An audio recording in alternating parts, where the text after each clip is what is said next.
اللہ کے صد تکریم واجب الاحترام حضور پیر طریقت رہبر شریعت مخزن روحانیت حضور سید سرکار سید محمد اسماعیل میاں باپو بخاری دامت برکاتہم القدسیہ، حضور پیر طریقت رہبر شریعت مخزن روحانیت، ہمدرد قوم و ملت، وقار اہل سنت، حضرت علامہ مولانا سید محمد یونس میاں باپو بخاری بانی اور سرپرست اعلیٰ دارالعلوم انوار مدینہ، برادر گرامی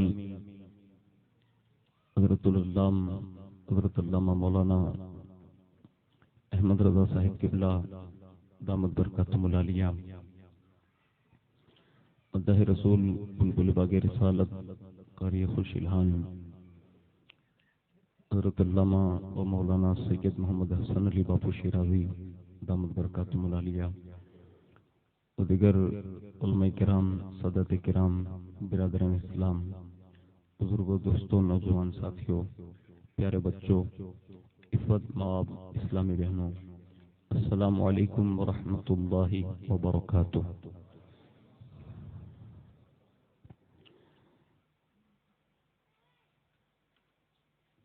الحمد للہ رب العالمین والعاقبۃ للمتقین والصلاة والسلام علی سید الانبیاء والمرسلین وعلى آلہ واصحابہ وازواجہ وذریاتہ واہل بیتہ وابنہ الغوث الاعظم الجیلانی ومعین الملت والدین وشیخ الاسلام والمسلمین اعلی الحضرت الامام احمد رضا وعلى عباد اللہ الصالحین اجمعین، اما بعد، فاعوذ باللہ من الشیطان الرجیم، بسم اللہ الرحمن الرحیم، یا ایتها النفس المطمئنہ ارجعی الی ربک راضیۃ مرضیہ فادخلی فی عبادی وادخلی جنتی، صدق اللہ مولانا العظیم، وبلغنا رسولہ النبی الامین المختار الکریم، ونحن علی ذلک لمن الشاہدین والشاکرین، والحمد للہ رب العالمین۔ آئیے سب سے پہلے مذہب اہل سنت والجماعت یعنی کہ مسلک اعلیٰ حضرت کے قدیم دستور کے مطابق ہم سب کے آقا و مولا حضور سراپا نور سیدنا محمد الرسول اللہ صلی اللہ تعالی علیہ وآلہ وسلم کی بارگاہ پر نور میں جی لگا کر درود پاک کی نظریں پیش کر لیں۔ اللہم صلی علی سیدنا مولانا محمد معدن الجود والکرم وعلی آلہ واصحابہ وبارک وسلم۔ نبی اور آل نبی پر ایک بار اور مل کر پڑھ لیں، اللہم صلی علی سیدنا و مولانا محمد معدن الجود والکرم وعلی آلہ واصحابہ وبارک وسلم، صلاۃ و سلام علیک یا رسول اللہ صلی اللہ تعالی علیہ وآلہ وسلم۔ حصول برکات و نجات کے لیے ایک بار پورا مجمع مل کر یک بار کی اور درود شریف پڑھیں، اللہم صلی وسلم وبارک علی سیدنا و مولانا محمد النبی الامی الحبیب العلی القدر العظیم الجاہ وعلی آلہ واصحابہ وبارک وسلم، صلاۃ و سلام علیک یا رسول اللہ صلی اللہ تعالی علیہ وآلہ وسلم۔ اللہ رب العزت کی توفیق سے اور اس کے پیارے محبوب صلی اللہ تعالی علیہ وآلہ وسلم کے صدق و طفیل بالخصوص پیرے پیراں میرے میراں قطب ربانی غوث السمدانی قندیل لا مکانی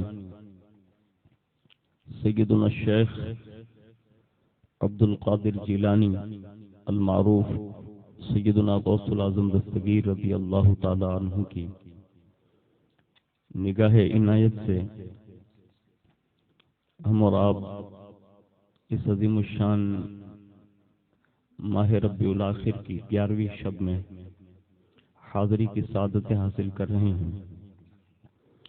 اللہ رب العزت اپنے خاص فضل عظیم سے اور بالخصوص حضور غوث الثقلین رضی اللہ تعالیٰ عنہ کے صدقے میں ہم سب کی حاضری کو قبول فرمائیں اور اس حاضری کو ہم سب کے لیے بغداد معلیٰ شریف کی حاضری کا سبب بنائیں۔ میں اپنے گفتگو کا آغاز حضرت سیدنا جمیل قادری رحمۃ اللہ تعالی علیہ کے ان مائع ناز اشعار کے ساتھ کرنے کی سعادت حاصل کرتا ہوں، جس میں انہوں نے بارگاہ غوثیت مآب رضی اللہ تعالیٰ عنہ میں خراج پیش کرتے ہوئے یوں عرض گزار ہیں کہ خدا کے فضل سے ہم پر ہے سایہ غوث اعظم کا، خدا کے فضل سے ہم پر ہے سایہ غوث اعظم کا، ہمیں دونوں جہاں میں ہے سہارا غوث اعظم کا، ہمیں دونوں جہاں میں ہے سہارا غوث اعظم کا، اور مریدی لا تخف کہہ کر تسلی دی غلاموں کو، مریدی لا تخف کہہ کر تسلی دی غلاموں کو، قیامت تک رہے بے خوف بندہ غوث اعظم کا، قیامت تک رہے بے خوف بندہ غوث اعظم کا، اور ہماری لاج کس کے ہاتھ ہے بغداد والے کے، ہماری لاج کس کے ہاتھ ہیں بغداد والے کے، مصیبت ٹال دینا کام کس کا غوث اعظم کا، مصیبت ٹال دینا کام کس کا غوث اعظم کا، اور بلا کر کافروں کو دیتے ہیں ابدال کا رتبہ، بلا کر کافروں کو دیتے ہیں ابدال کا رتبہ، ہمیشہ جوش پر رہتا ہے دریا غوث اعظم کا، ہمیشہ جوش پہ رہتا ہے دریا غوث اعظم کا، اور نیا ہفتہ نیا دن سال نو جس وقت آتا ہے، نیا ہفتہ نیا دن سال نو جس وقت آتا ہے، ہر ایک پہلے بجا لاتا ہے مجرا غوث اعظم کا، ہر ایک پہلے بجا لاتا ہے مجرا غوث اعظم کا۔ اور کسی نے یہ خراج پیش کرتے ہوئے کہا تھا، اور انہی نے کہا تھا، لیکن یہ بہت بڑی بات ہے، اور غوث پاک سے اگر سچی نسبت ہو جائیں تو آپ یقین جانیں کہ اللہ انہیں یہ رسوخ دیتا ہے کہ جب بڑے کی پناہ میں بندہ آ جاتا ہے نا، تو پھر اس کے تیور ایسے ہوتے ہیں، اس کی غیرت ایسی ہوتی ہے، اور اس کی زبان پر یہ باتیں جاری ہوتی ہیں۔ کہتے ہیں کہ لحد میں جب فرشتے مجھ سے پوچھیں گے تو کہہ دوں گا۔ قبر میں پوزیشن ایک الگ ہوتی ہے، لیکن اگر کوئی سچا قادری قبر میں بھی جائے گا تو وہ قبر میں یوں بات کرے گا کہ لحد میں جب فرشتے مجھ سے پوچھیں گے تو کہہ دوں گا طریقے قادری ہوں نام لیوا غوث اعظم کا، طریقے قادری ہوں نام لیوا غوث اعظم کا۔ اور اس 11ویں شب میں غوث العظم دستگیر کی بارگاہ میں اپنا خراج پیش کرنے کے لیے حاضر ہو۔ لوگ پوچھیں گے کہ اس کا صلہ کیا ملے گا، تو وہ کہتے ہیں کہ ندا دے گا منادی حشر میں یوں قادریوں کو، ندا دے گا منادی حشر میں یوں قادریوں کو، کہاں ہے قادری کر لے نظارہ غوث اعظم کا، کہاں ہے قادری کر لے نظارہ غوث اعظم کا۔ اور صدائے سور سن کر قبر سے اٹھتے ہی پوچھوں گا، صدائے سور سن کر قبر سے اٹھتے ہی پوچھوں گا کہ بتلاؤ کدھر ہے آستانہ غوث اعظم کا، کہ بتاؤ کدھر ہے آستانہ غوث اعظم کا۔ اور کہتے ہیں لحد میں بھی کھلی ہیں اس لیے عشاق کی آنکھیں، لحد میں بھی کھلی ہیں اس لیے عشاق کی آنکھیں، کہ ہو جائے یہیں شاید نظارہ غوث اعظم کا، کہ ہو جائے یہیں شاید نظارہ غوث اعظم کا۔ اور آگے بڑھ کر کہتے ہیں کہ فرشتوں روکتے کیوں ہو مجھے جنت میں جانے سے، فرشتوں روکتے کیوں ہو مجھے جنت میں جانے سے، یہ ہاتھ میں دیکھو دامن ہے کس کا، غوث اعظم کا، یہ ہاتھ میں دامن ہے کس کا، غوث اعظم کا۔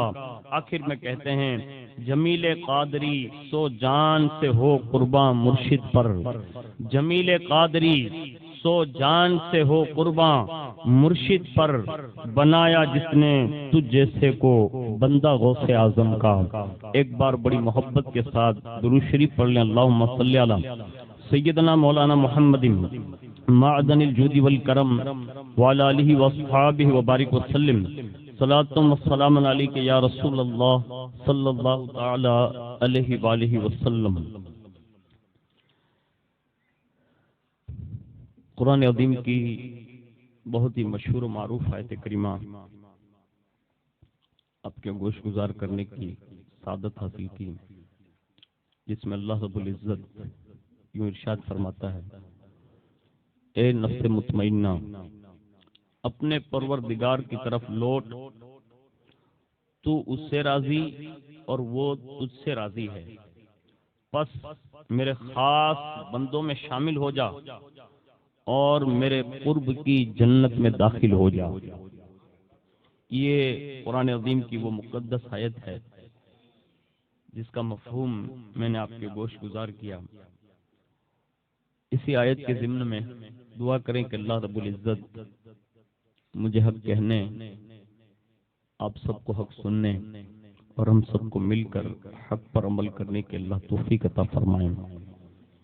ہم اور آپ بخوبی جانتے ہیں کہ اس وقت دنیا سنیت کے سینکڑوں لوگ اپنی اپنی عقیدتوں کا خراج بارگاہ غوثیت مآب رضی اللہ تعالیٰ عنہ میں پیش کر رہے ہوں گے، اور جو خوش نصیب وہ لوگ جن کو اس وقت دربار غوثیت مآب رضی اللہ تعالیٰ عنہ کی حاضری نصیب ہیں، بڑے قابل رشک ہیں۔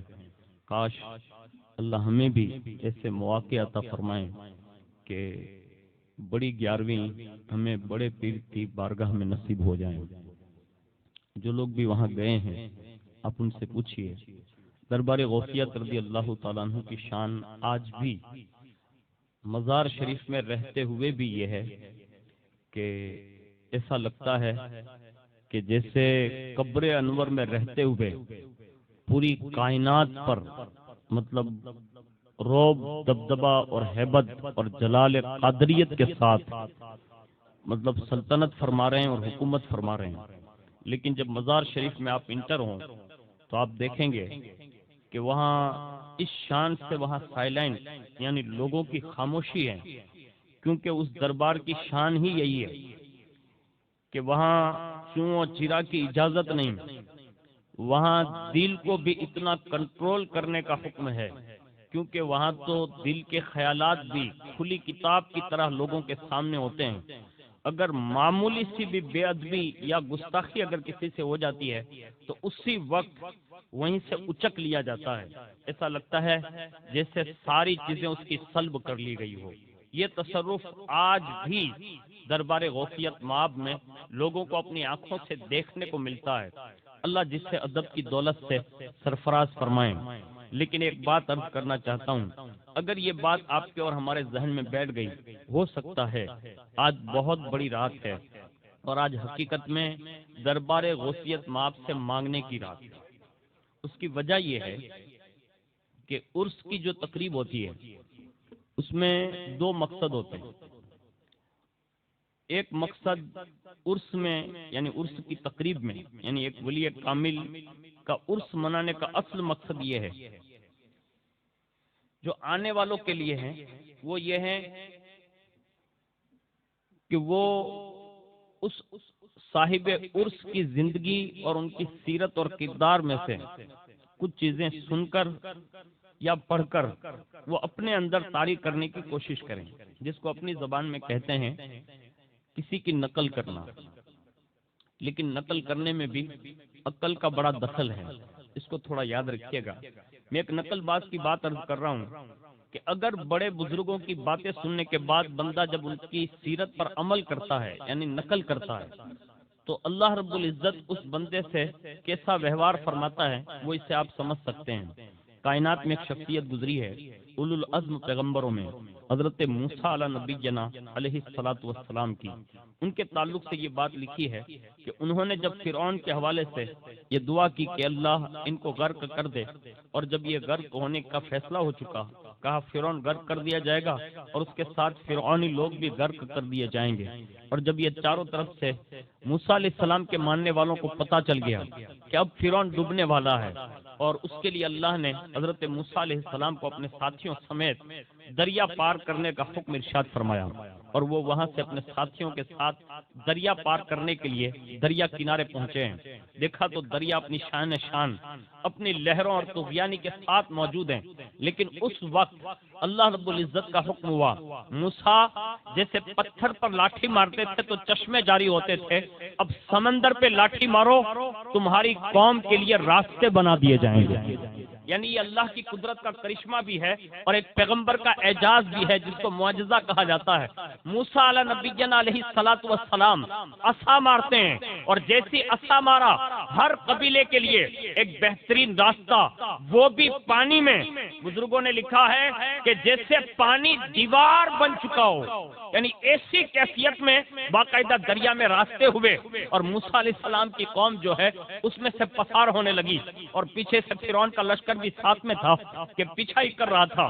لیکن جیسے ہی وہ موسیٰ علیہ السلام کے سارے امتی گزرتے ہیں اور جیسے ہی فرعون اندر داخل ہوتا ہے تو امتی چیخنے لگے، کہا موسیٰ کلیم اللہ، لاٹھی تو آپ نے ماری، راستہ ہمارے لیے بنایا، پیچھے فرعون بھی آ رہا ہے، اس کے لشکری بھی آ رہے ہیں، اب ہوگا کیا؟ موسیٰ علیہ السلام نے مڑ کر دیکھا تو وہ لشکر آ چکا تھا۔ اسی وقت اللہ کا حکم ہوا، موسیٰ اپنی امت سے کہہ دے گھبرائے نہیں، ابھی وہ بیچ میں لشکر پہنچے گا نہیں، اس سے پہلے میں سمندروں کو ملا دوں گا اور باقاعدہ سب کو نیست و نابود کر دوں گا۔ اور جیسے یہ حکم آیا، تھوڑی دیر ہوئی، وہ بیچ راستے میں ہیں، اچانک سمندر ملتا ہے، پورا لشکر سمیت فرعون بھی غرق ہو جاتا ہے۔ امتیوں کو اب بھی یقین نہ آیا، انہوں نے برجستہ کہا موسیٰ اس وقت تک یقین نہیں کریں گے جب تک کہ فرعون کی لاش نہ دیکھ لیں، اس کو مردہ نہ دیکھ لیں۔ اللہ رب العزت نے فرعون کے اس لاشے کو دریا کو حکم دیا وہ کنارے پر لائیں، اور باقاعدہ مردہ لا کر ان کے سامنے پیش کیا، اور رب نے فرمایا موسیٰ اب صرف یہ آپ کی امت کے لیے درس عبرت نہ بنے گا، بلکہ رہتی دنیا تک ہر آنے والے انسان کے لیے درس عبرت بنا کر رکھا جائے گا۔ اس کی اسی بوڑی کو ایسے ہی باقی رکھوں گا تاکہ بعد میں آنے والے درندوں کو پتا چل جائے کہ اگر کوئی پیغمبر سے ٹکراتا ہے تو اس کا حشر یہی ہوگا جو فرعون کے ساتھ ہوا ہے، اگر کوئی موسیٰ سے ٹکرائے تو یہ حال ہوتا ہے، اگر کوئی میرے محبوب سے ٹکرائے گا تو اس کا بھی حشر ایسا ہوگا۔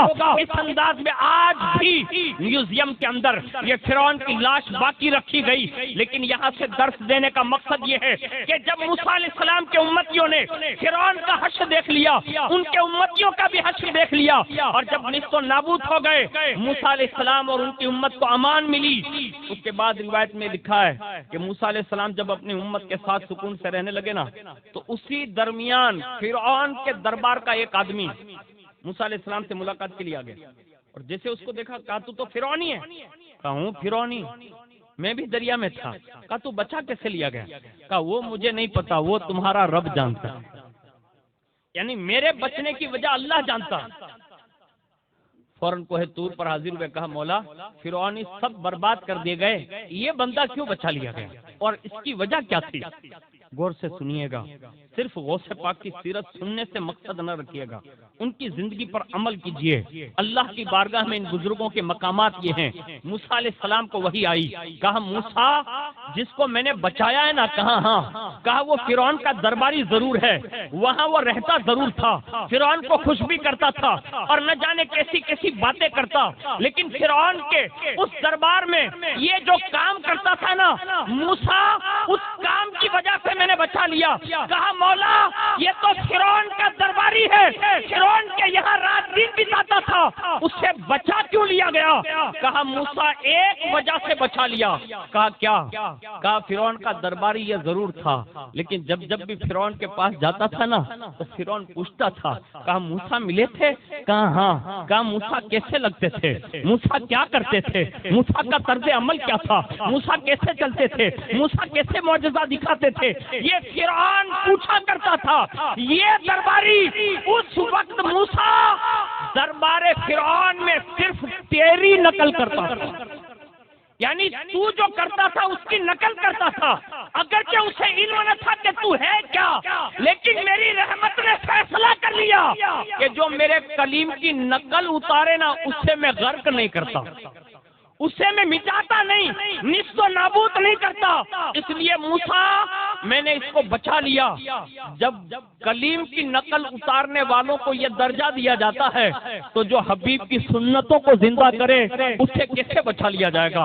اس انداز میں بچایا جائے گا کہ جس کا ہم تصور نہیں کر سکتے۔ لیکن آج بھی ضرورت ہے۔ ایک بات اور موسیٰ علیہ السلام نے عرض کی، کہا مولا فرعون تو گیا، اس کا محل باقی ہے، اس کا محل باقی ہے۔ فرمایا موسیٰ اس کا محل اگر میں چاہتا نا تو ایک جھٹکے میں وہ زمین دوش ہو جاتا، لیکن میں نے اسے غرق نہیں کیا۔ اس کی ایک وجہ یہ ہے کہ فرعون کی جو بیوی آسیہ تھی نا، کہا اس نے اپنے مکان کی دہلیز پر میرا نام بسم اللہ الرحمن الرحیم لکھوا رکھا تھا، یعنی میرے نام کو اس پر چسپا کیا ہوا تھا، وہاں میرا نام لکھا ہے، اس لیے میں نے فرعون کے محل کو تباہ نہیں کیا۔ آپ اندازہ لگائیے، ذرا سوچئے، اللہ کی قدرت کا کرشمہ یہ ہے، اس کا نام مکان پہ اگر چسپا ہو جائیں اسے وہ گرنے نہیں دیتا، بندہ اگر کلیم کی نقل اتارے اسے ڈوبنے نہیں دیتا۔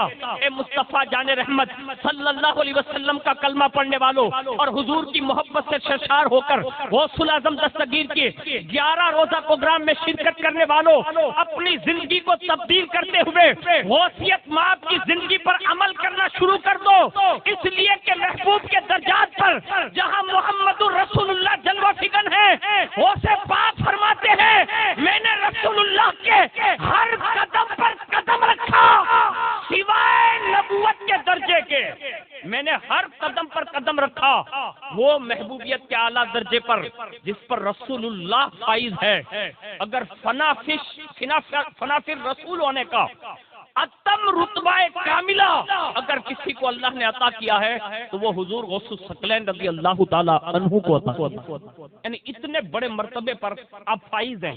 حضرت شیخ عبد الجبار آپ کے صاحبزادے، انہوں نے ایک بار پوچھا، کہا حضور آپ کے جسم اقدس سے خوشبو آتی ہے پسینے میں سے، مکھی بیٹھتی نہیں، فضلات زمین جو ہے نگلتی نہیں، یہ ولی کی خصوصیت نہیں ہے بلکہ یہ انبیاء کی خصوصیت ہے، اور ہم آپ میں دیکھتے ہیں حالانکہ آپ نبی نہیں ہیں۔ اس وقت جلال قادریت جو ہے وہ چہرے پر طاری ہوا، جس میں اقدس پر ایک کیفیت طاری ہوئی، پورے مجمع میں سکتہ چھا گیا۔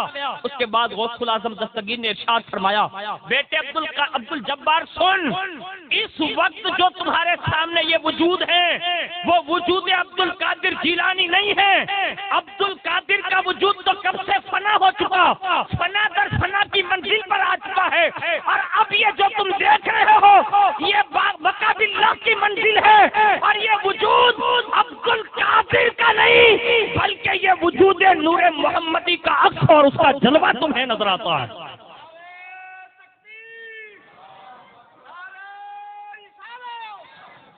یعنی سراپا حضور غوث الاعظم دستگیر فرماتے ہیں کہ یہ میرا سراپا میرا نہیں ہے، یہ مصطفیٰ جان رحمت کے اس عکس کا حصہ ہے، یعنی سراپا وجود نور محمدی پر آپ کو منتقل کر دیا گیا۔ آپ کہیں گے کیا ایسا بھی ہوتا ہے؟ میں آپ کو ایک بات عرض کر دیتا ہوں سمجھانے کے لیے۔ مثال کے طور پر یہ لوہا ہے، یہ لوہا ہے، یہ جلاتا ہے؟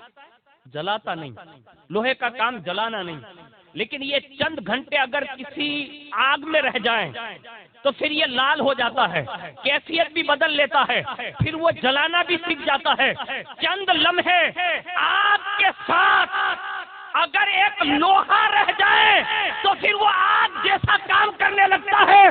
یا سیدنا شیخ عبد القادر جیلانی آپ کے رتبے کو کیا کہوں جو ہر وقت مصطفیٰ جان رحمت کے قرب خاص ہوئے اور صادر ہوئے وہ ساری کرامتوں کی شکل میں اللہ نے غوث الاعظم دستگیر کو عطا فرما دیا. یعنی اس شان سے حضور غوث پاک کی کرامتیں مشہور ہیں کہ بزرگوں نے لکھا ہے کہ جتنی تواتر کے ساتھ غوث پاک کی کرامتیں صادر ہوئی کسی ولی کامل کے نہیں ہوئی. اور اس کے بعد جب یہ کیفیت دور ہوئی شیخ عبد الجبار نے عرضی کی کہ حضور صلی اللہ علیہ وسلم کے وجود ناز پر بادل سایہ کرتا تھا, آپ کے جسم اقدس پر سایہ نہیں کرتا. بڑے مزے سے فرمایا بیٹا بادل نے تو یہ چاہا تھا کہ میرے وجود پر سایہ کرے, لیکن لوگ کہیں گمراہ نہ ہو جائیں اور مجھے نبی نہ کہہ بیٹھے, اس لیے میں نے اللہ سے کہہ کر بادل کے ٹکڑے کو رکوا دیا. یعنی اتنا اختیار اور اتنا تصرف. اور آگے بڑھیے, اللہ رب العزت نے حضور غوثیت مآب رضی اللہ تعالیٰ عنہ کو جو شان عطا فرمائی جس میں بالخصوص اپنے مریدین اور معتقدین کے معاملات میں آج جو اتنے ساری دنیا کے لوگ بارگاہ غوثیت مآب میں عرضیاں رکھ رہے ہوں گے. اب غوث پاک ہے ایک, لیکن کیا شان اللہ نے عطا فرمائی ہے. آج ہزاروں لوگ جو مانگ رہے ہوں گے نا میرے غوث اعظم اپنے سمندر سے انہیں بھی موتی عطا فرما رہے ہوں گے. یعنی کوئی بیٹا مانگ رہا ہے تو بیٹا دیں گے, کوئی روزی مانگ رہا ہے تو روزی دیں گے. یعنی جو چاہتا مانگتا ہوگا غوث پاک عطا فرما رہے ہوں گے. اب کہیں گے ایسا کیا ممکن ہے؟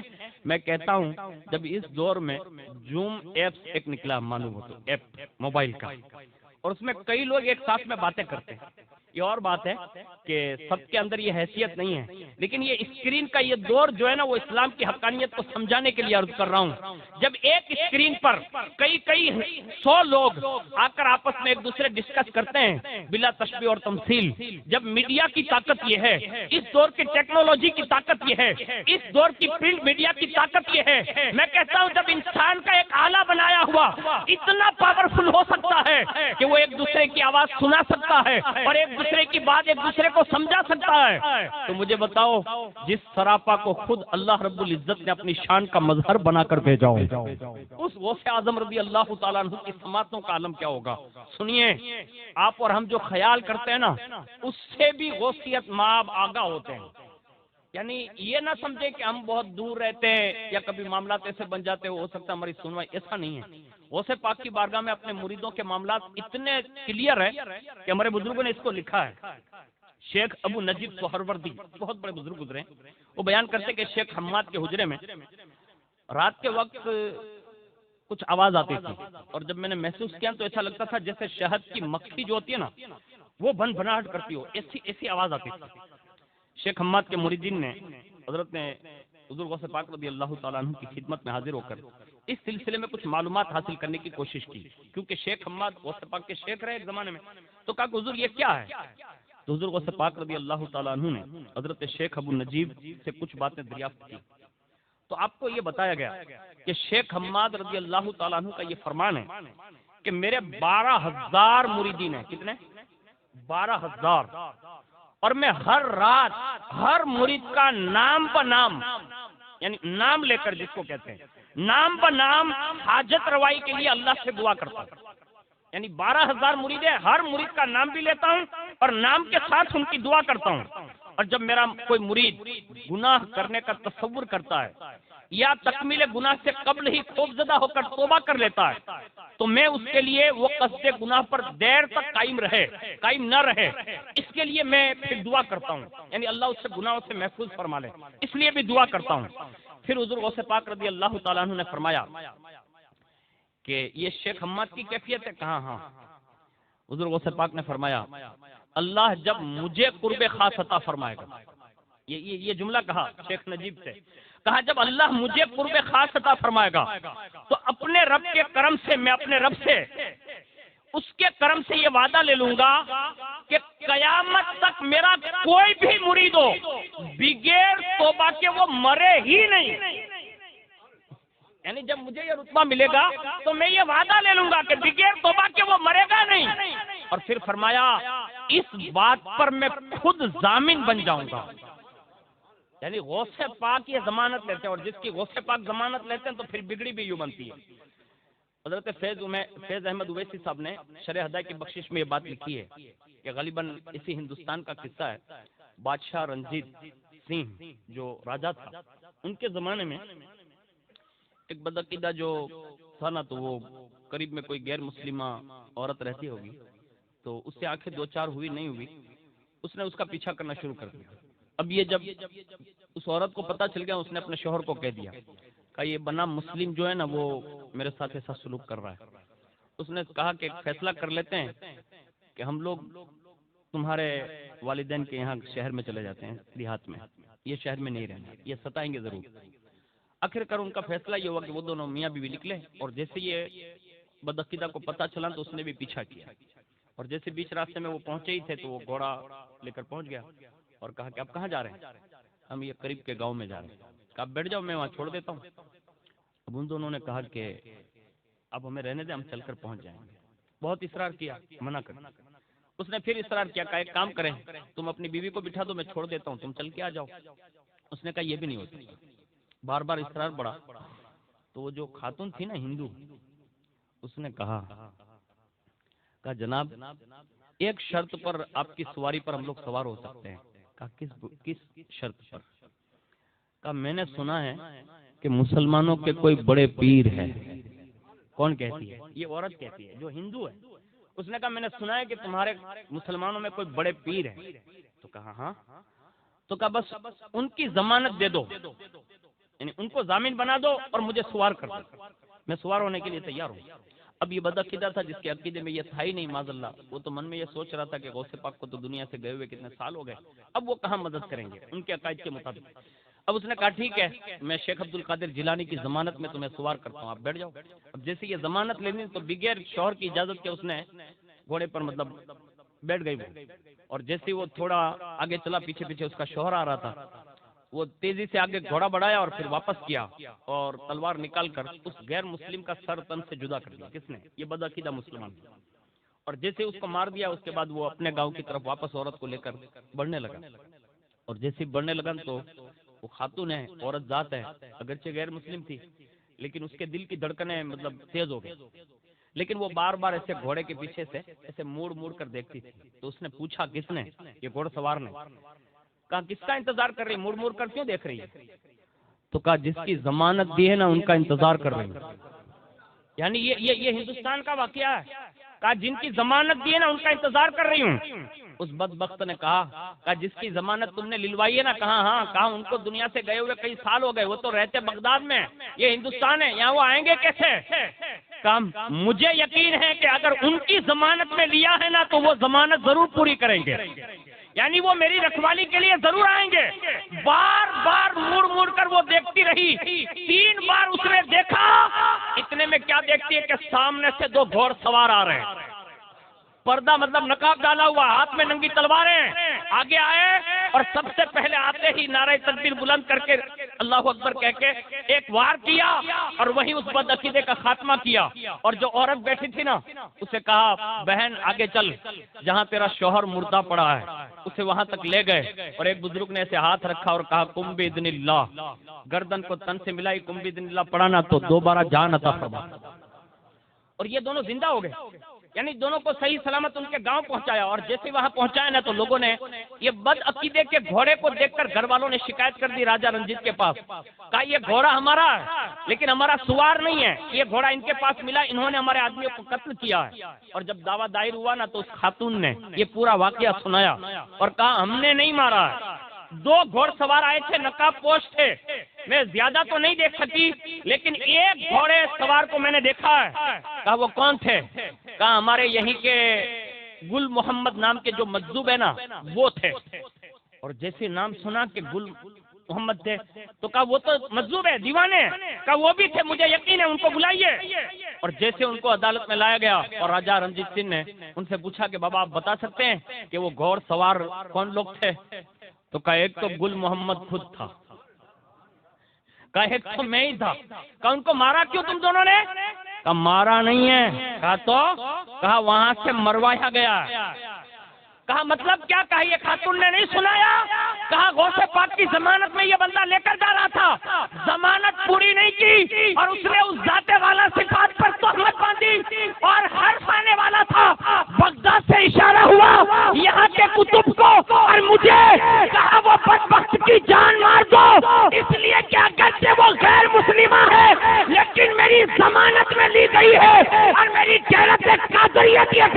کرتی کہ کوئی غیر مسلم کو بھی میرے نام پر اٹھایا جائے اور اسے نقصان پہنچایا جائے، اس کو ختم کرو اور ان کے شوہر کو دوسری زندگی دے کر انہیں صحیح سالم ان کے شہر تک پہنچا دو۔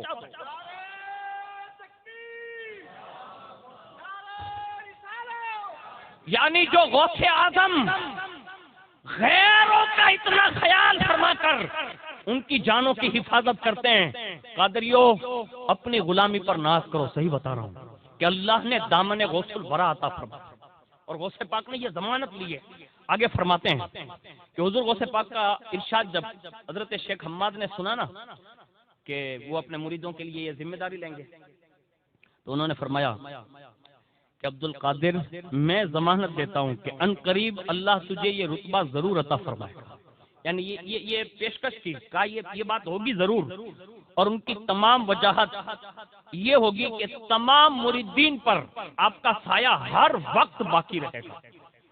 یہ اللہ رب العزت نے غوثیت باب رضی اللہ تعالیٰ عنہ کو یہ شان عطا فرمائی۔ آگے ایک شیخ ہے، وہ فرماتے ہیں جن کا نام ابو مسعود ہے، وہ حضرت عمر بزار سے یہ بات بیان کرتے ہیں کہ حضور غوث پاک رضی اللہ تعالیٰ عنہ نے اللہ تعالیٰ سے اس بات کی ضمانت لی کہ ایک دو دن کے لیے نہیں لی، تا حشر قیامت تک کوئی بھی قادری مرید ہوگا اللہ اس سے بغیر توبہ کے موت نہیں دے گا۔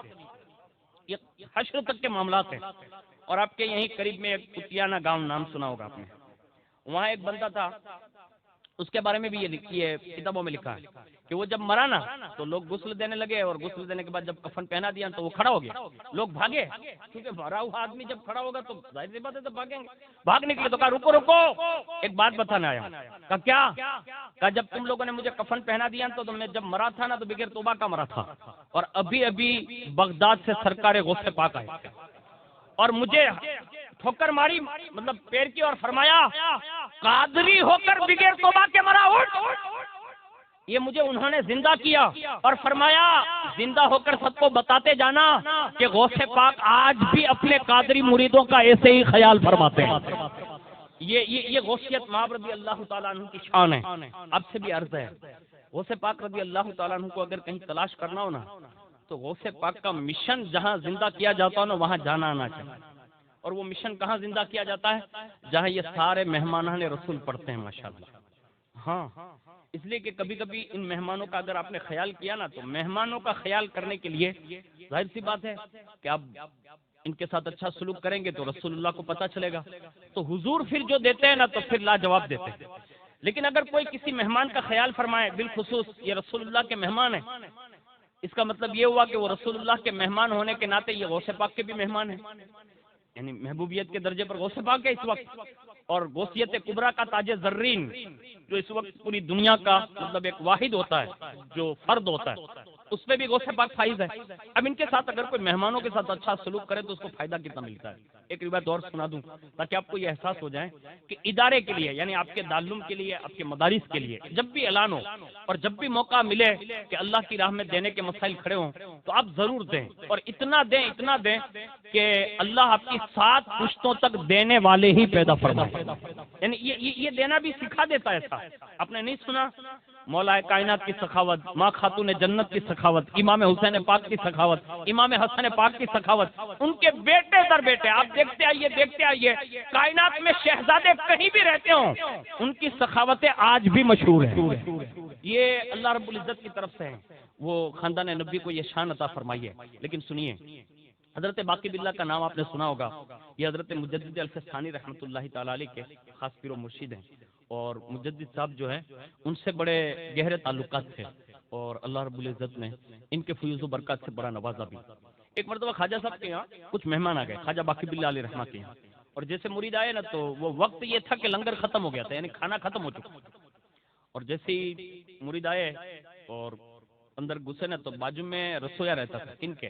وہ خانقاہ کے بازو میں۔ تو اس نے دیکھ لیا کہ خواجہ صاحب کے یہاں مہمان آئے، ابھی تو لنگر ختم ہو گیا، اب کھانا کہاں سے لائیں گے؟ ہو سکتا ہے کہ خواجہ صاحب کو مطلب بہت تکلیف اٹھانی پڑے گی۔ اب آخرکار ہوا یہ تھے کہ نان بھائی نے خود ہی کہا میں خود ہی کھانا بنا کر لے جاتا ہوں تاکہ کم از کم آج خواجہ صاحب کے مہمانوں کی خدمت مجھے نصیب ہو جائے، بس یہ دل میں ارادہ کر دیا۔ اور جیسے یہ ارادہ کیا اس کے ساتھ اس نے کھانا پکانا شروع کیا۔ کھانا اس نے بڑی شان والا پکایا. یہ دیکھیے ہمارے اور آپ کے کھمبالیا شریف کی ایک شخصیت حضور سیدی سرکار سید حسن علی بوا دامت برکاتہ القدسیہ تشریف لائے ہیں. نعرہ تکبیر اور رسالت سے استقبال کر لیں. نعرہ تکبیر، نعرہ تکبیر، نعرہ رسالت، نعرہ رسالت. جشن سرکار غوث اعظم، آل رسول، خاندان اہل بیت. نعرہ تکبیر، نعرہ رسالت.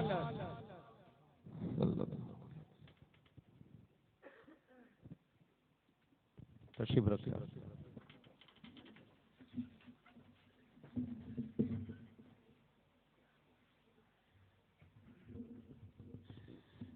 ایک مرتبہ درود شریف پڑھ لیں. اللہم صلی علی سیدنا مولانا محمد معدن الجود والکرم وعلی آلہ واصحابہ وبارک وسلم.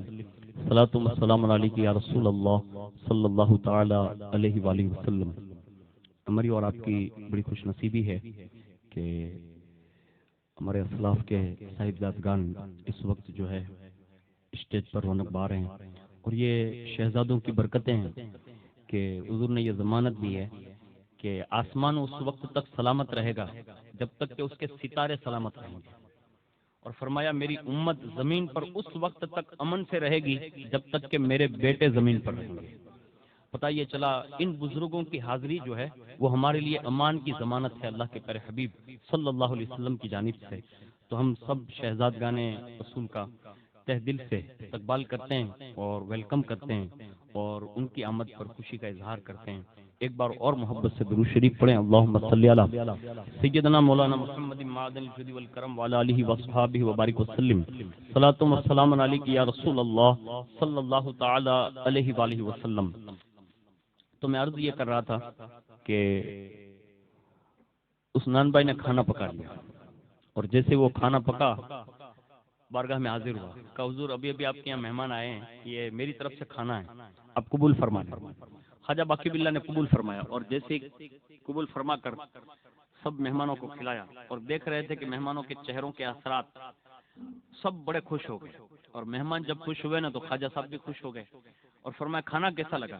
کہا بڑا خلوص والا کھانا تھا اور بڑا مزہ آیا. جب سب خوش ہو گئے نا تو نان بھائی جو روٹی پکانے والا تھا نا، خواجہ صاحب نے اس کو اٹھایا اور کہا نان بھائی آج جو تو مانگے گا نا آج تجھے دے دیا جائے گا، مانگ لے. اس نے کہا حضور تو پھر اپنے جیسا بنا دو. یعنی ایک بار خدمت کی، مانگ لی کتنی بڑی چیز. یہ مانگنے کا ہنر ہونا چاہیے. ہاں اپنے تو چھوٹی موٹی چیزیں مانگ لیتے بس خالی، یہ نہیں. بڑوں کی بارگاہ میں بڑی ہی چیزیں مانگنی چاہیے. اور غریب نواز کا یہ مشہور مقولہ ہے کہ جب یہ جوگی جپال اسلام قبول کر لیتا اور عبداللہ بیابانی بنا تو غریب نواز نے فرمایا مانگ، تو اس نے کہا قیامت تک کی زندگی دے دو. یعنی اب بھی کلمہ پڑھا نا اب بھی مانگ رہا نہ پڑے بتائے 70 ورس تھی، باپ دادا تھی مسلمان تھی، ادھی ودھی مانگی ہوں کہ بس باپو بے تن گاڑی دی جان بہت بے تن بنگلہ دی جان. یہ چیزیں مانگنے کے لیے یہ بڑے لوگ نہیں ہیں، ان سے ڈائریکٹ جنت ہی مانگنی چاہیے. صحیح بتا رہا ہوں. یہ بزرگوں کی عادت رہی ہے، جنہوں نے بھی مانگا ہے نا ان لوگوں کو مانگنے کا مطلب یہ بڑی آسانی سے لوگ مانگتے بھی تھے، لیکن انداز یہ ہونا چاہیے ادب کے ساتھ. اس نے کہا حضور مجھے اپنے جیسا بنا دیں. تو فرمایا نان بھائی تیرا ظرف جو ہے نا یعنی برتن وہ چھوٹا ہے، اور تو ولایت کا جو سمندر جو ہے نا وہ مانگ رہا. کہا حضور تو اس میں میرا کیا جائے گا، نہیں دینا تو نہیں دیں، لیکن نام آپ کا کہیں بدنام نہ ہو. لوگ مجھے پوچھیں گے رات میں پیر صاحب کے یہاں مہمانوں کو کھانا کھلا ملا کیا، تو میں کہوں گا کہ پیر صاحب نے کہا تھا کہ مانگ، اور میں نے مانگا نہیں دیا، تو نام تو آپ کا ہے نا، اس میں مجھے کوئی فرق نہیں پڑے گا. بس اس وقت دل خوش ہوا اور ہاتھ میں اٹھا کر کمرے میں لے گئے اور باقاعدہ سینے سے سینے ملایا نا تو ہو بہو باقی باللہ بنا دیا. یعنی سیرت اور صورت تک بدل دی. یہ ایسے ہی ہوتا ہے. اور جیسی بدل دی اور باہر آئے لوگ پہچاننے سے عاجز تھے کہ اس میں نان بھائی کون ہے، باقی باللہ کون ہے. میں کہتا ہوں جب شیخ خوش ہو جائے نا تو یہ حال ہے. مجھے بتاؤ غوث اعظم جس سے خوش ہو جائیں اس کی کیفیت کیا ہوگی؟ جس سے رسول اللہ خوش ہو جائیں اس کے لیے کتنا انعام ہوگا. اپنی زندگی میں کوشش کرنا جب تک جیو اپنے بچوں کو بھی اپنی نسلوں کو بھی اس بات کا عادی بنا دو کہ بچوں جب تک اللہ تمہیں روزیاں دیں اس میں برکتیں دیں اپنے ادارے کا خیال رکھنا. اور جب جب بھی ادارے کی طرف سے آواز آئے مدرسوں کی طرف سے یا مساجد کی طرف سے دل کھول کر دینا اللہ تمہاری نسلوں کو بھی یہ چیزیں عطا فرمائے گا. یعنی یہ دینے کا رسوخ ہے جسے اللہ چاہتا ہے یہ ہنر دیتا ہے. میں بات عرض کر رہا تھا کہ مریدوں کے لیے یہ بشارت حضور غوث پاک رضی اللہ تعالی عنہ نے یہ لے لی. اور آگے سنیے حضور غوث پاک فرماتے ہیں کہ ایک تو بغیر توبہ کے مرے گا نہیں، حتیٰ کہ آپ فرماتے ہیں کہ آپ کے مریدوں کے مرید بھی 7 نسلوں تک جنت میں داخل کیے جائیں گے. 7 نسلوں تک جنت میں داخل کیے جائیں گے. اور فرمایا وہ سے پاک فرما چکے ہیں کہ میں اپنے ہر مرید کا ضامن ہوں اور حسب احوال و مراتب ان کی ہر وقت نگہداشت کرتا رہتا ہوں. یعنی کوئی لمحہ ایسا نہیں ہے جس میں حضور غوث پاک اپنے مریدین کو دیکھ نہ رہے ہو اور ان کی نگہداشت نہ کر رہے ہو. اور آگے فرماتے ہیں اگر میرے کسی مرید سے کوئی شرمناک فعل مغرب میں سرزد ہوتا ہے تو میں مشرق میں بھی ہوں.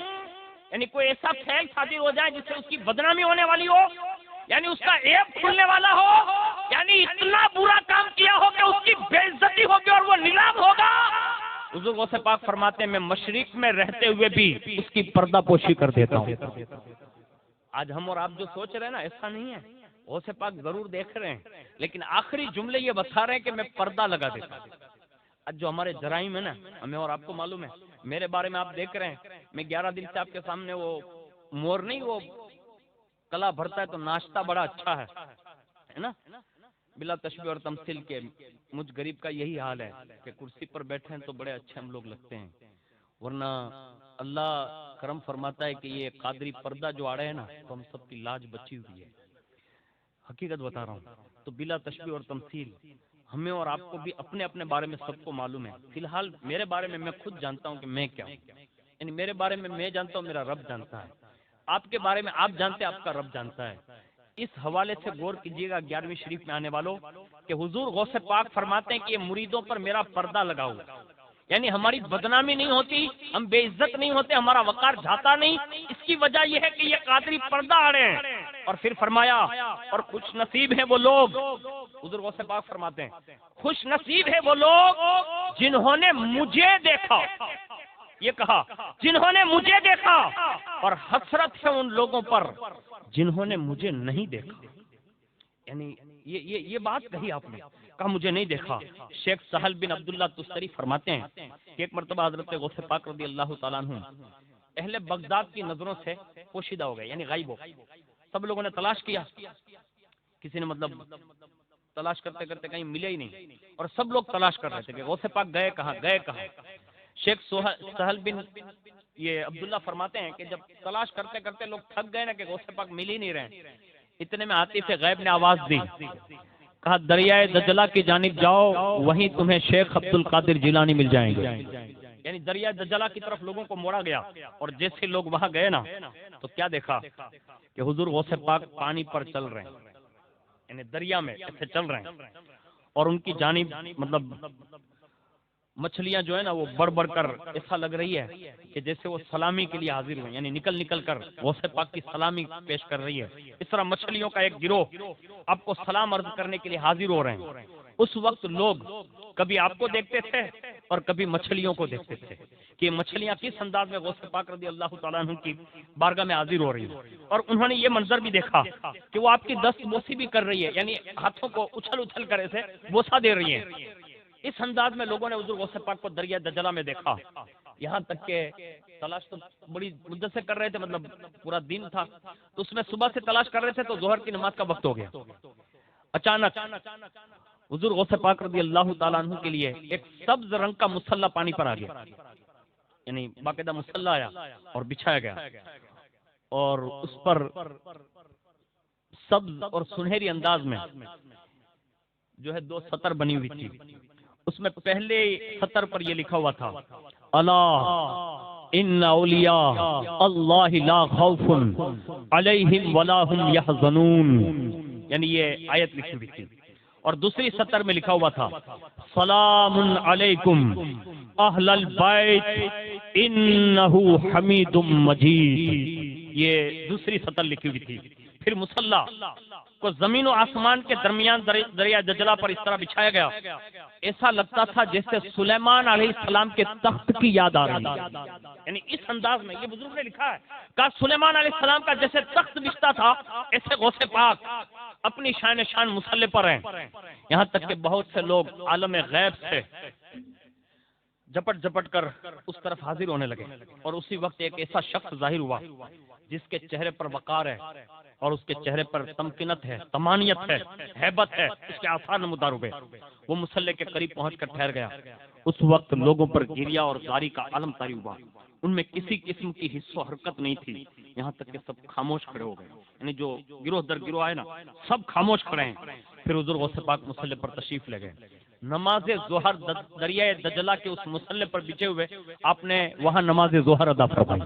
یعنی اینڈ دریا کے اندر مصلی بچھا کر جتنے بھی لوگ آئے ہیں عالم غیب سے لوگ بھی، وہ سارے کے سارے حضور غوث پاک رضی اللہ تعالیٰ عنہ کے پیچھے نماز کے لیے کھڑے ہو گئے. اور اس کے بعد فرمایا، حضور غوث پاک فرماتے ہیں کہ جب میں تکبیر کہتا تھا تو عرش کے اٹھانے والے فرشتے بھی میرے ساتھ تکبیر کہتے تھے. یعنی تکبیر انتقالات جو نماز میں ہوتی نا، وہ تکبیر وہ بھی کہتے تھے. آپ فرماتے جب میں تسبیح پڑھتا تو آسمان کے فرشتے بھی میرے ساتھ تسبیح پڑھتے، اور جب آپ کہتے کہ میں حمد کرتا تو باقاعدہ میرے ساتھ لوگ حمد بھی کرتے.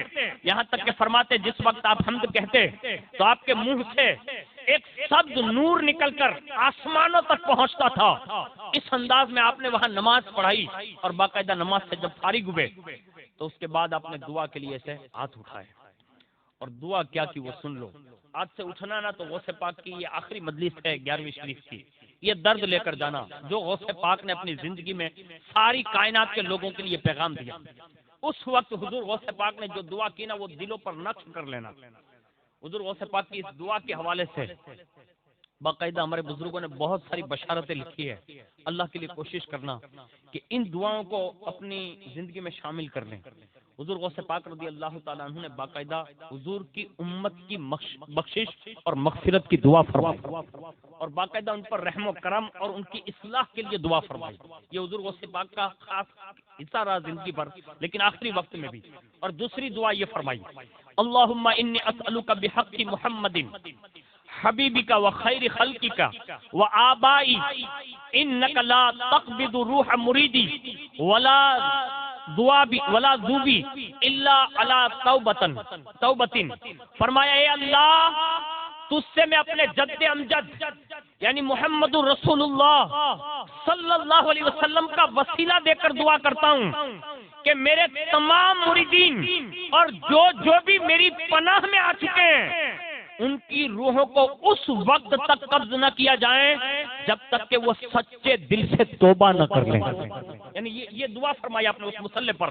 اور شیخ تستری فرماتے ہیں کہ فرشتوں کی ایک جماعت آپ کی اس دعا پر زور زور سے آمین کہہ رہی تھی، اور فرمایا جن کی آواز ہم خود اپنے کانوں سے سن رہے تھے. اور اس کے بعد فرمایا پھر ایک ندائے غیبی گونجی، وہ یہ تھی ابشر فانی قد استجبت لک. اے عبد القادر جیلانی، تمہارے لیے بشارت ہو کہ تمہاری دعائیں قبول کر لی گئی ہے. یعنی یہ قبولیت پر یہ سند آئی. اور اس کے بعد حضور غوث پاک رضی اللہ تعالیٰ عنہ کے جتنے بھی مریدین قیامت تک ہوں گے ان کے لیے یہ مسائل بھی ہے کہ حضور غوث پاک رضی اللہ تعالیٰ عنہ سے جب پوچھا گیا، کہا کہ حضور جو لوگ آپ سے نسبت رکھتے ہیں یعنی ان کے فضائل کے متعلق آپ کا ارشاد ہے، تو ان کی مثال کس طور پر ہے؟ تو آپ نے مثال کے طور پر فرمایا کہ ہمارے مریدین کی کچھ کیٹیگریاں ہیں، لیکن اس میں یہ مثال جو ہے نا وہ سننے کے قابل ہے. حضور غوث پاک نے مثال بھی کیسے دی؟ فرمایا ہمارے انڈے کی قیمت تو 1000 ہے. یہ مثال دی مرید کے لیے. کہا ہمارے انڈے کی مثال اس کی قیمت جو ہے تو 1000 ہے، لیکن چوزے کی کوئی قیمت نہیں لگا سکتا. یعنی انڈے کی قیمت بیان کی، لیکن جو چوزا ہوتا ہے نا یعنی بچہ، اس کی کوئی قیمت نہیں لگا سکتا۔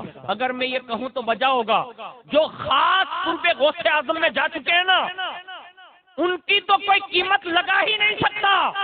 ہاں ہماری اور آپ کی جیسے جو لوگ ہیں، وہ جو غلام قادریت کا دعویٰ کرتے ہیں، تو فرمایا میرا مرید اگرچہ ہے یا میرا معتقد ہے، لیکن اس کی قیمت 1000 تک تو ضرور ہے۔ یعنی اس انداز میں اپنے دونوں مریدوں کی کیٹیگری بیان فرمائی۔ اور شیخ ابو الحسن کہتے ہیں کہ ایک مرتبہ حضرت شیخ علی حیتی، شیخ بقا، یہ سلام کے گھر سے حاضر ہوئے تو حضور غوث پاک نے فرمایا، کہا علی بن حیتی ہر مشکل میں جہاں جہاں بھی پھنسو تو فرمایا میری اعانت کے لیے ضرور بھی ضرور دعا کیا کرو۔ یعنی یہ بات تھی، کہا سنو ہر مشکل کے وقت میں میری اعانت کے لیے ایک ایسا اونٹ رہتا ہے جس کا کوئی مد مقابل نہیں، ہر سرزمین کے لیے میرا ایک ایسا گھوڑا ہے جس پر کوئی سبقت نہیں لے جا سکتا، ہر لشکر میں میرا ایک سردار ہے کہ جس کے حکم سے کوئی سرتابی نہیں کر سکتا، ہر زمانے میں میرا ایک حکمراں متعین ہے۔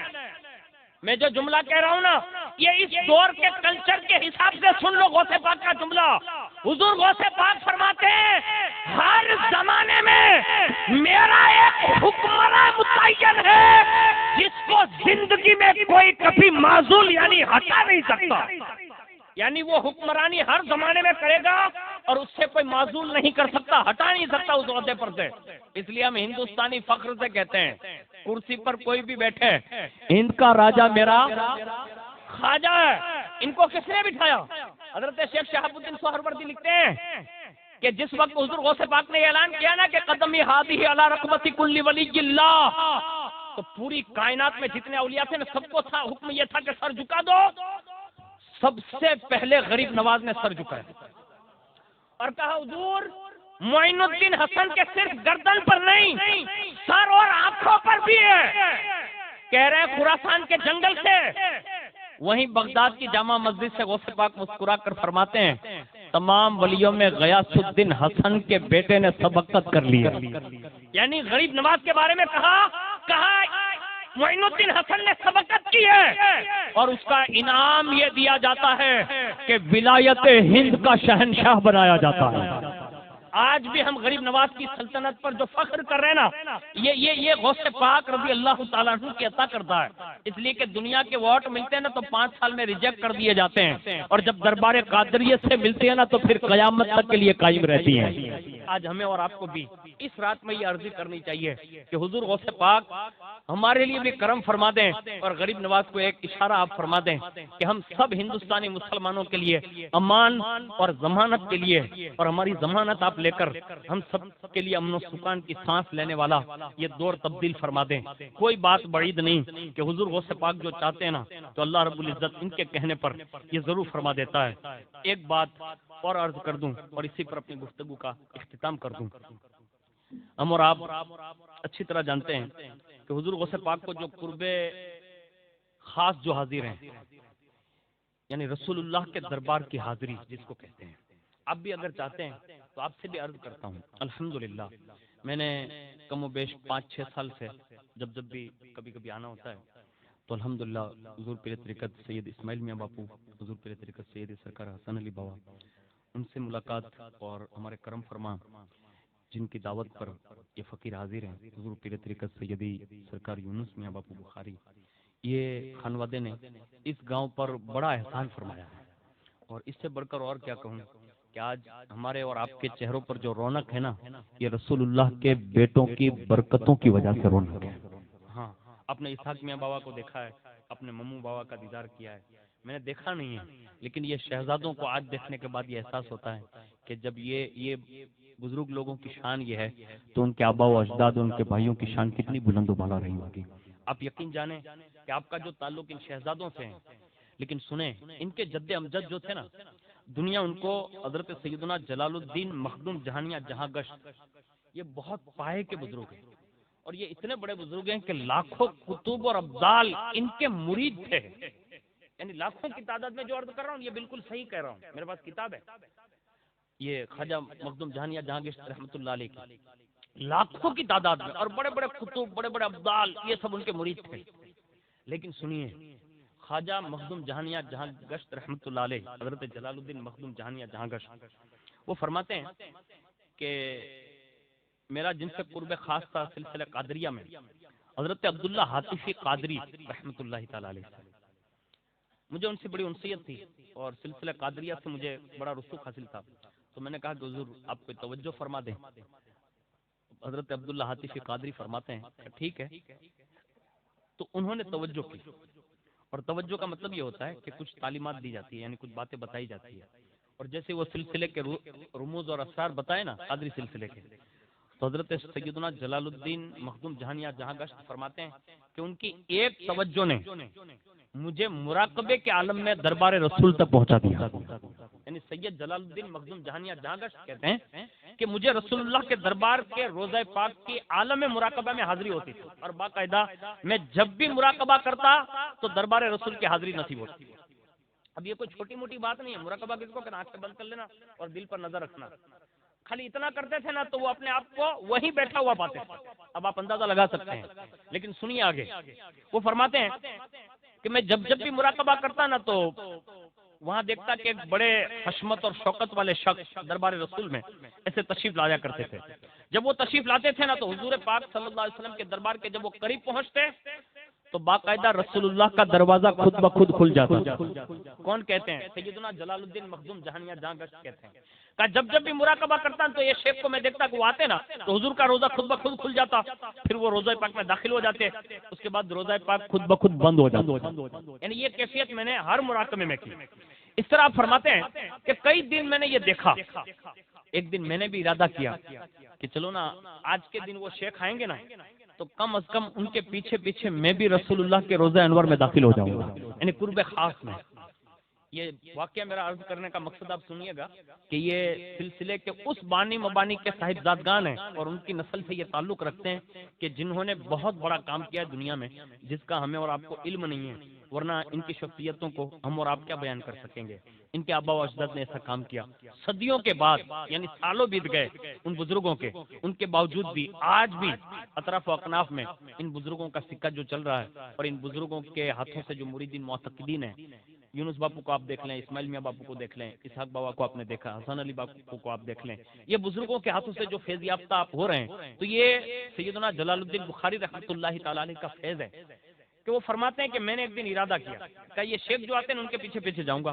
اور جیسے یہ امید سے اب فرماتے ہیں کہ میں اس وقت مراقبے میں تھا، اور جیسے وہ بزرگ تشریف لائے نا تو دروازہ کھلا تو میں نے بھی جلدی کر کے ان کے پیچھے پیچھے ساتھ ہوتے ہوئے داخل ہونے کی کوشش کی. لیکن جیسے میں جالیوں کے قریب پہنچا نا تو روزہ انور پر دروازے پر مامور جو بندہ تھا نا اس نے مجھے روکا اور کہا یہاں سب کو اجازت نہیں ہے، واحد ان کو ایک کو ہی اجازت ہے. یعنی دروازہ بند ہو گیا. یعنی مجھے یہ کہہ کر تو میں نے پوچھا عالم مراقبے میں باہر جو لوگ کھڑے تھے، میں نے ان سے پوچھا کہ یہ بزرگ کون ہے؟ تو فرمایا شہزادے اس دربار میں بولنے کی بھی اجازت نہیں ہے.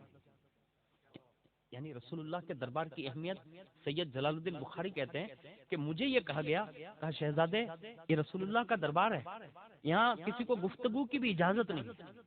یعنی اس دربار کا ادب یہ ہے. تو فرمایا آپ خاموش ہو جائیں، یہاں کسی کو بولنے کی اجازت نہیں. اب فرماتے ہیں کہ جیسے انہوں نے یہ کہا تو میں خاموش ہو گیا اور عالم مراقبے میں حضور کے دربار میں کھڑا تھا. فرماتے ہیں جب دوسرا دن ہوا نا تو میں اپنے شیخ کے پاس گیا، یعنی حضرت عبداللہ حاتفی قادری کے پاس، اور میں نے کہا حضور نماز تہجد کے بعد جو میں مراقبہ کرتا ہوں حضور کے دربار کی حاضری ہوتی ہے اور میں دیدار سے مشرف ہوتا ہوں، یعنی روزہ انور تک جاتا ہوں، لیکن قرب خاص میں جو ہے ابھی تک جگہ نہیں ملی، یعنی اندر جانے کی انٹری نہیں ہے. تو کہا ایک کام کر. شہزادے کہا کیا؟ کہا چل میں تجھے اپنے پیر و مرشد کے پاس لے چلتا ہوں. یعنی حضرت عبداللہ حاتفی قادری نے کہا میں اپنے پیر کے پاس لے چلتا ہوں. وہ ان کے پیر کی بارگاہ میں لے گئے اور جیسے ان کی بارگاہ میں حاضر ہوئے ہم نے اپنی حالت بیان کی. انہوں نے اسی وقت یعنی ان کے دادا پیر ہوئے تو کہا کہ ہمارے دادا پیر نے ہمیں اپنے سامنے بٹھایا اور ایسی روحانی توجہ ڈالی اس وقت، ایسی روحانی توجہ ڈالی کہ ہم دونوں بے ہوش ہو گئے، یعنی حضرت عبداللہ حاتفی قادری اور سید جلال الدین بخاری رحمۃ اللہ علیہ جہانیہ جہاں گشت فرماتے ہیں ہم دونوں بے ہوش ہو گئے، اور جیسے بے ہوش ہوئے تو ہم نے اپنی باطنی نگاہوں سے دیکھا کہ ایک بابرکت بڑی شان و شوکت والی ایک شخصیت اس تخت پر جلوہ فغن ہے، اور فرماتے بہت سے لوگ اس شہنشاہ ولایت کے دائیں بائیں بیٹھے ہوئے ہیں اور سب اپنی عرضیاں رکھ رہے ہیں۔ عرضی کیا رکھ رہے تھے؟ آپ سے بھی عرض کرتا ہوں، میں جو جملہ سنانے جا رہا ہوں اسے پہلے کہہ دیتا ہوں، آپ بھی عرض رکھیں میں بھی رکھوں کہ اللہ تعالی ہم سب کو بار بار، اللہ 100,000 بار مکہ شریف اور مدینہ شریف کی حاضری نصیب فرمائیں۔ اس وقت جو شہنشاہ ولایت تھے ان کی بارگاہ میں یہ عرضی رکھ رہے تھے۔ حضرت سیدنا جلال الدین کہتے ہیں کہ لوگ یہ کہتے تھے کہ حضور اب دعا کر دیں کہ اللہ میں حج بھی دیں اور حج مقبول عطا فرمائیں، اور پھر کہا کہ حضور کی بارگاہ کی حاضری کی بھی درخواست کرتے۔ اس انداز میں لوگ پیش کر رہے تھے، اور وہ شہنشاہ عالی وقار ان درخواستوں پر اپنی دستخط فرما کر انہیں واپس عطا کر رہے تھے، یعنی جو بھی لوگ پیش کرتے تھے نا تو انہیں واپس کرتے تھے۔ اور جب ہم نے غور سے، وہ فرماتے ہیں کہ میں نے غور سے دیکھا نا ان کا چہرہ، تو وہ وہی تھے جو میں نے حضور کی بارگاہ میں ان کو جاتے آتے دیکھا تھا، یعنی یہ وہی شہنشاہ تھے جن کو میں نے جاتے آتے دیکھا تھا، اور حضور کی بارگاہ میں جس شان اور شوکت کے ساتھ ان کا داخلہ ہوتا تھا ان کا روب اس وقت بھی مجھ پر طاری ہوا اور میں نے دیکھ لیا، پہچان لیا۔ اس کے بعد حضرت مخدوم جہانیہ جہاں گشت کہتے ہیں کہ اس وقت میرے پیر و مرشد حضرت عبداللہ حاتفی قادری نے مجھے بارگاہ غوثیت مآب میں پیش کیا، یعنی اسی عالم میں، اور پیش کرتے ہوئے کہا حضور یہ مرید ہیں اور بڑے لائق اور فائق، بڑے مرتبے پر فائز ہیں، وہ یہ چاہتے ہیں کہ انہیں بھی دربار رسالت مآب صلی اللہ علیہ وسلم کے قرب خاص کی اجازت مل جائے، یعنی انہیں بھی آپ نواز دیں، بس اتنا کہا۔ یعنی اس کو اگر صوفیہ کی زبان میں جملہ کہوں نا تو اس کو مقام حضوری کہتے ہیں، اور مجلس محمدی کی حاضری اس کو کہتے ہیں۔ اور حضور غوث پاک فرماتے ہیں کہ میں اپنے مریدین معتقدین میں سے روزانہ 3000 کو میدان توحید پار کراتا ہوں اور 2000 کو مجلس محمدی یعنی مقام حضوری تک پہنچاتا ہوں، ڈیلی سروس، یعنی 5000 روزانہ غوث پاک کے مرید اس مرتبے پر فائز ہوتے ہیں۔ یہ اللہ نے شرف عطا فرمایا غوث پاک کو۔ فرماتے ہیں کہ جب انہوں نے میں نے عرضی کی نا، میرے لیے عرضی کی گئی نا، تو انہوں نے کہا کہ سید جلال الدین کو اجازت نامے کی ضرورت نہیں ہے، یعنی جو سب لوگ دے رہے ہیں نا ان کو اجازت نامے کی ضرورت نہیں ہے۔ تو کہا جب وہ کل مراقبے میں بیٹھیں گا نا تو عبد القادر ہاتھ پکڑ کر انہیں دربار رسول میں لے جائے گا، یعنی ڈائریکٹ ان کی پہنچ میں اپنے ہاتھ سے کرا دوں گا، ان کو اجازت نامے کی ضرورت نہیں ہے۔ یعنی حضور کی بارگاہ میں جو پہلے بھیجا جاتا ہے نا کہ اجازت ملے، اس کی ضرورت نہیں ہے، میں خود ہاتھ پکڑ کے لے جاؤں گا۔